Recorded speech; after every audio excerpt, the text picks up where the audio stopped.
Hello to all students. Last video में हमने strobila तक देखा था। इसके 3 सेगमेंट थे या 3 पार्ट कह सकते हैं, इमेच्योर प्रोग्लोटिड, मैच्योर प्रोग्लोटिड और ग्रेविड्स। ये 3 पार्ट के बारे में हम वन बाय वन देखेंगे। सबसे पहले देखते हैं इमेच्योर प्रोग्लोटिड्स। तो ये वीडियो उन लोगों के लिए है। इसका पहला पार्ट जो हम पढ़ रहे हैं टीनिया सोलियम, इसका फर्स्ट पार्ट हमने देख लिया था। उसमें इंट्रोडक्शन और बेसिक चीज़ें थी, क्लासिफिकेशन और एक्सटर्नल मॉर्फोलॉजी हम पढ़ रहे हैं। तो इसका सेकंड पार्ट हम यहाँ से शुरू कर रहे हैं। फर्स्ट ग्रेड के बच्चों के लिए जो तैयारी कर रहे हैं, बीएससी के बच्चों के लिए, और जो भी बायो से या जूलॉजी से जो भी कॉम्पिटिटिव एग्जाम दे रहे हैं उन सबके लिए ये हेल्पफुल रहेगा। तो सबसे पहले देखते हैं इमेच्योर प्रोग्लोटिड्स। इसके जो आगे के 200 प्रोग्लोटिड्स होते हैं, यानी anterior 200 proglottids, just behind the neck यानी नेक रीजन के जस्ट बाद वाला जो सेगमेंट होता है या पार्ट है, वो इमेच्योर प्रोग्लोटिड्स बनाता है। लगभग कितने? 200 proglottids. They are youngest, sexually immature and devoid of reproductive organ, यानी कि सबसे यंगेस्ट होते हैं और सेक्सुअली इमेच्योर होते हैं। यहाँ पर स्पर्म और ओवा फॉर्मेशन नहीं होता है और इनमें रिप्रोडक्टिव ऑर्गन्स नहीं बनते हैं या उनसे रहित होते हैं। They are short, broader than long and rectangular in outline. ये कैसे होते हैं? छोटे होंगे, चौड़े होंगे और लंबे ज़्यादा होते हैं, लंबे से ज़्यादा चौड़े ज़्यादा होते हैं और रेक्टेंगुलर होते हैं शेप के अंदर। फिर मैच्योर प्रोग्लोटिड्स,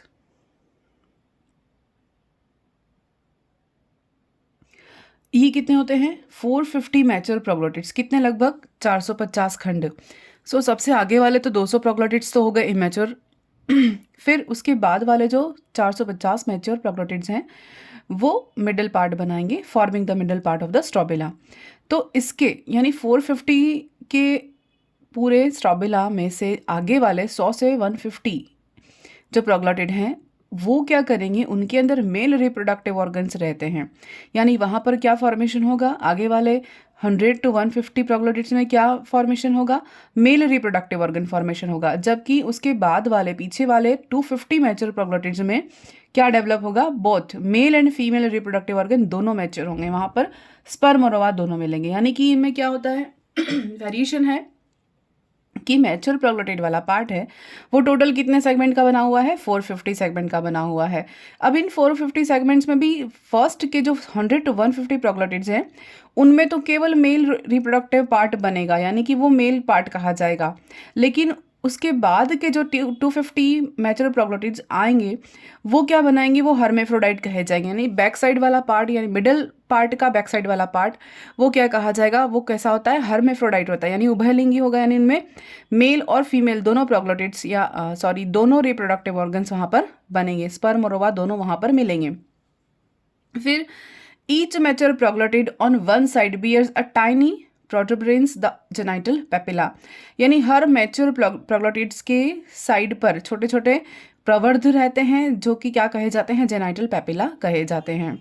अब देखते हैं mature proglottid is a complete reproductive unit and produce egg which are fertilized by its own sperm, यानी कि ये जो मैच्योर प्रोग्लोटिड्स होते हैं वो क्या करते हैं? अब कंप्लीट रिप्रोडक्टिव यूनिट, पूरी की पूरी यूनिट बनाते हैं प्रजनन की, क्योंकि उसमें क्या होते हैं? वो एग प्रोड्यूस करते हैं और उनमें ही आपस में फर्टिलाइजेशन हो जाता है। जैसे अभी बताया था लास्ट वीडियो में कि सेल्फ फर्टिलाइजेशन होता है, यानी कि सेम प्रोग्लोटिड के, एक ही प्रोग्लोटिड के अंदर अगर मेल और फीमेल दोनों है तो उनमें ही आपस में फ्यूजन हो जाता है, फर्टिलाइजेशन हो जाता है। कभी कभी अपने पास वाले प्रोग्लोटिड में भी स्पर्म जो है वो रिलीज हो जाते हैं और फर्टिलाइजेशन करते हैं एग के साथ, तो फिर जाइगोट बनता है। तो उसको क्या कहेंगे? अगर अदर प्रोग्लोटिड है फर्टिलाइजेशन के लिए तो वो क्या कहा जाएगा? क्रॉस फर्टिलाइजेशन कहा जाएगा। लेकिन अगर एक ही प्रोग्लोटिड में मेल और फीमेल दोनों गैमेट फर्टिलाइज हो रहे हैं, फ्यूज हो रहे हैं, तो वो क्या कहे जाएंगे? सेल्फ फर्टिलाइजेशन कहा जाएगा।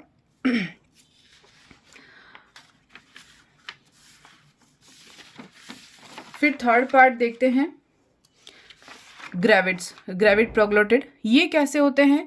The oldest and the last 150 to 350 proglottids, यानी लास्ट वाले अंतिम जो स्ट्रॉबिला का अंतिम पार्ट है या और सबसे पुराना भी ये है। ये पुराने पार्ट होते हैं, यानी ये कब से बने हुए हैं और ये मैच्योर हैं, परिपक्व है और ये पुराने पार्ट हैं। ये पुराना जो समूह है स्ट्रॉबिला का या प्रोग्लोटिड्स का, वो क्या कहा जाएगा, ग्रेविड। और कितने होंगे, 150 to 350 प्रोग्लोटिड्स होंगे और बॉडी के पोस्टीरियर रीजन तक ये फैले रहेंगे और इन्हें क्या कहेंगे, ग्रेविड्स कहेंगे। इनमें क्या होगा, मेल और फीमेल रिप्रोडक्टिव ऑर्गन दोनों मिलेंगे और ऑर्गन मिलेंगे नहीं, क्या मिलेगा, फर्टिलाइज्ड एग मिलेंगे। यानी कि यहाँ पर जो रिडक्शन हो गया है किसका या डीजनरेशन हो गया है किसका, मेल और फीमेल रिप्रोडक्टिव ऑर्गन का डीजनरेशन हो चुका है और अब इसमें सिर्फ क्या मिलेगा, फर्टिलाइज्ड एग मिलेंगे जो कि बाहर स्टूल के द्वारा पास होने के लिए एपोलाइसिस की प्रोसेस के लिए रेडी हैं। अब एपोलाइसिस प्रोसेस क्या होती है, एपोलाइसिस यानी कि विलगन, विलगन हिंदी में कहते हैं, यानी कि ये जो स्ट्रॉबिला का समूह लास्ट वाला पार्ट है ग्रेविड्स का, ये ग्रेविड्स क्या होता है, ग्रुप वाइज, छोटे छोटे ग्रुप वाइज ये जो होस्ट बॉडी होती है उस होस्ट के स्टूल के साथ, सपोज वो मानव है तो मानव के स्टूल के साथ या उसके वेस्ट मटेरियल के साथ वो एक्सक्रीट हो जाएंगे और उसके एक्सक्रीट में क्या मिलेगा, ये ग्रेविड्स मिलेंगे और वो बाहर की ओर यानी कि आउटर एनवायरनमेंट में वो फ्री कर दिए जाएंगे ताकि वो किसके द्वारा यूज़ कर लिए जाए, कंज्यूम कर लिए जाए, जो पिग है या सेकेंडरी या इंटरमीडिएट होस्ट है उसके द्वारा वो कंज्यूम कर लिए जाएं। तो ये ग्रेविड्स वहाँ उनमें चले जाएंगे और अपनी अगली लाइफ साइकिल शुरू करेंगे, यानी कि जो लार्वल स्टेज है वो शुरू करेंगे, आगे देखेंगे लाइफ साइकिल में। अभी हम देखते हैं एपोलाइसिस की प्रोसेस, ये हमने वैसे तो देख ली है, फिर भी देख लेते हैं। स्मॉल ग्रुप्स ऑफ ग्रेविड्स प्रोग्लोटिड्स, छोटे छोटे समूह regularly detach from the posterior end of the strobila, यानी कि स्ट्रॉबिला के पोस्टीरियर रीजन से छोटे छोटे समूह से ये डिटैच होते जाएंगे, अलग होते जाएंगे and pass out with the host faces, यानी कि होस्ट के फीकल मटेरियल के साथ वो निकलते जाएंगे स्टूल के साथ। फिर shedding of gravid proglottid is termed apolysis, इस शेडिंग प्रोसेस को क्या कहते हैं, एपोलाइसिस या विलगन कहते हैं, अलग होना, स्ट्रॉबिला के सेगमेंट्स का बॉडी से अलग हो जाना, किसकी बॉडी से, टैपवर्म की बॉडी से ही अलग हो जाना। And tapeworm exhibiting this phenomenon is called apolytic, और इस पूरी प्रोसेस को क्या कहते हैं, घटनाक्रम को क्या कहते हैं, एपोलाइटिक कहते हैं। फिर apolysis serve a to fold purpose, यानी कि इसके दो फंक्शन होते हैं, क्या काम है इसका देखते हैं। पहला, it is serve to transfer the developing embryo to exterior where they can be ingested by the secondary host, यानी कि सेकेंडरी होस्ट को कंज्यूम करना होता है या इसकी लाइफ साइकिल पूरी करनी होती है, इसके लिए क्या करेंगे, ये अपनी बॉडी से स्ट्रॉबिला के सेगमेंट्स को या स्ट्रॉबिला के ग्रुप को एपोलाइटिक करते जाएंगे, बाहर की ओर रिमूव करते जाएंगे स्टूल के साथ, ताकि वो सेकेंडरी होस्ट के द्वारा इंजेस्ट किए जा सके। फिर it limits the size of body which it limits the size of body which may otherwise attain enormous length due to continued proliferation in the neck region, यानी दूसरा क्या काम हो जाएगा इसका, बॉडी की साइज इसकी बहुत ज़्यादा लंबी होती है, लेंथ बहुत ज़्यादा, यानी कि 850 तक प्रोग्लोटिड्स होते हैं, तो लेंथ को मेंटेन करने के लिए या मेंटेन रखने के लिए या सस्टेन बनाए रखने के लिए क्या होता है, बॉडी के पार्ट्स को अलग करना ज़रूरी हो जाता है, क्योंकि उसमें फर्टिलाइज्ड एग होते हैं और उसे बाहर निकालना ज़रूरी हो जाता है। तो ये दो फंक्शन हो गए एपोलाइसिस के। फिर हम देखेंगे आगे बॉडी वॉल के पार्ट देखते हैं, टैग्यूमेंट, बेसमेंट, इंटेग्यूमेंट्री मसल और पैरेन्काइमा।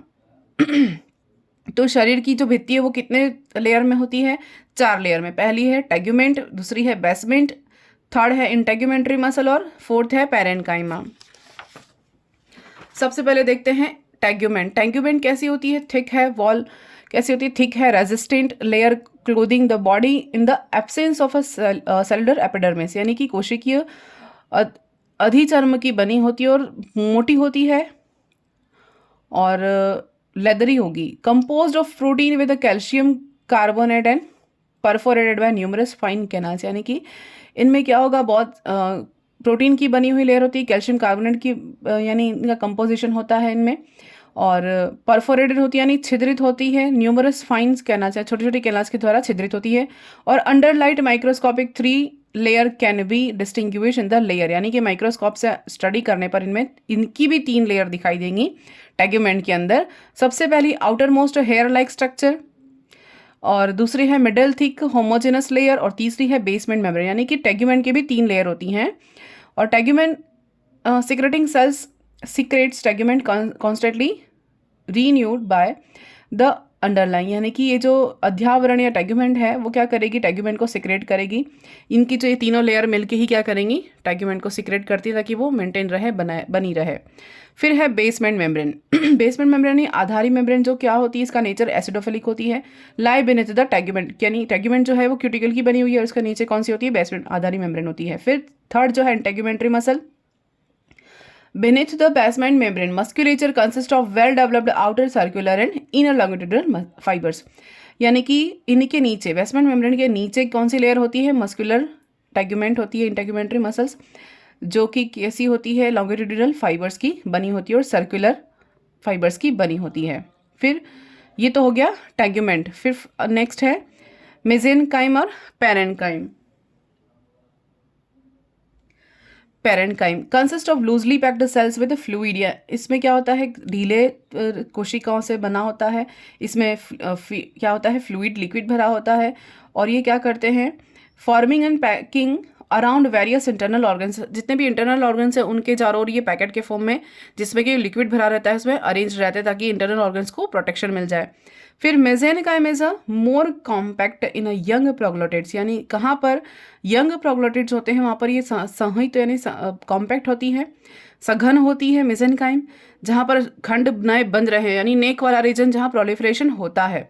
फिर numerous round calcareous bodies composed of concentric layer of calcium carbonate are present in mesenchyme, यानी कि मेसेनकाइम के अंदर क्या होता है, बहुत सारे राउंड बॉडीज है, कैल्केरियस बॉडीज प्रेजेंट होती हैं और कैल्शियम कार्बोनेट भी प्रेजेंट होता है इनके अंदर।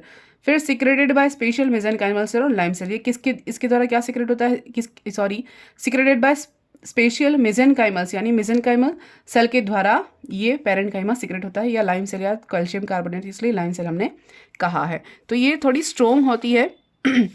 तो ये हमने बॉडी वॉल देख ली। नेक्स्ट वीडियो में हम न्यूट्रिशन और उसके आगे वाली प्रोसेस फिजियोलॉजी कंप्लीट देखेंगे। Thank you.